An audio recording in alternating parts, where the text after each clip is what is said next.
Clinical trial simulation uses mathematical and statistical models to test possible study scenarios before a trial begins. Instead of designing around one fixed assumption, teams run many plausible versions of a study and examine how the design behaves under different conditions. The aim is to understand how a proposed design performs if the trial reality is better, worse, or simply different from the planning assumptions. Simulation is decision support under uncertainty. It can show where a design is likely to hold up and where it depends heavily on assumptions being right. Clinical trial simulation is also different from clinical simulation. Clinical trial simulation supports research decisions about study design, dosing, endpoints, analysis, and operations. Clinical simulation usually refers to healthcare training, such as simulated clinical environments or digital tools used to train clinicians. In early development, simulation often supports starting dose justification, dose escalation planning, expected exposure ranges, and sampling schedules. A team might compare escalation approaches under different toxicity assumptions. One approach may move faster but carry more overdose risk. Another may be more cautious but slower to reach informative dose levels.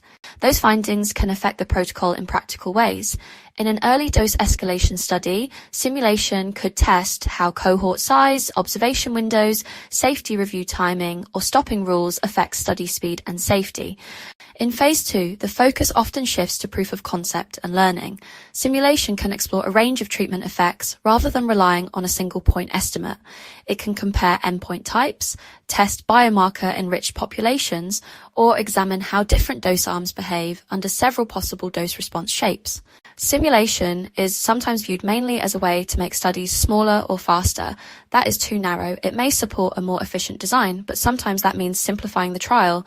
In other cases, it means adding safeguards, changing an endpoint, revising assumptions, or recognizing that the question needs more data than originally hoped.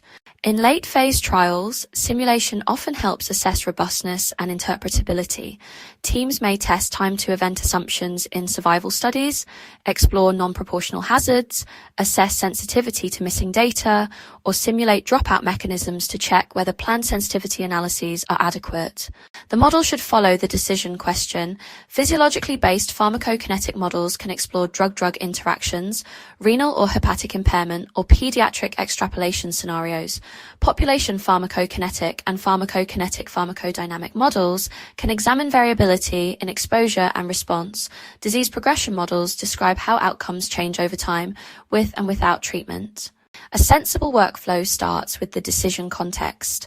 The question may be dose selection, sample size, endpoint choice, interim rules, or operational feasibility. The team then assembles relevant data, which may include clinical data, non-clinical evidence, literature information, and prior program data. Virtual trials are then run repeatedly, often using Monte Carlo simulation and summarized using decision metrics such as probability of success, expected power, bias, or precision. For an interim analysis, a team might simulate recruitment variability across regions, delayed lab uploads, dropout, and query turnaround time. Several pitfalls can weaken simulation work. Sparse early data can be overfitted, making the results look more certain than the evidence supports. Scenarios can be statistically neat but clinically unrealistic. Documentation and verification are essential when simulation informs important decisions. Teams need a clear trail from data inputs and model versions through to scenario definitions, code, outputs, and conclusions. The most useful simulation outputs translate probabilities into decisions and trade-offs. Stakeholders need to understand what changes if dropout rises, if the endpoint is noisier than expected, or if recruitment is slower in one region. Simulation is not needed for every question. If a straightforward analytical calculation is enough, a complex simulation may add little. It also has limited value when the scenario set is poorly defined, when the data are too weak to support the intended conclusion, or when teams are not prepared to use the findings. To learn how Quanticate can support your next trial, email inquiries@quanticate.com or request a consultation through our website. Thanks for watching, and don't forget to subscribe for more practical insights on clinical trials and modern drug development.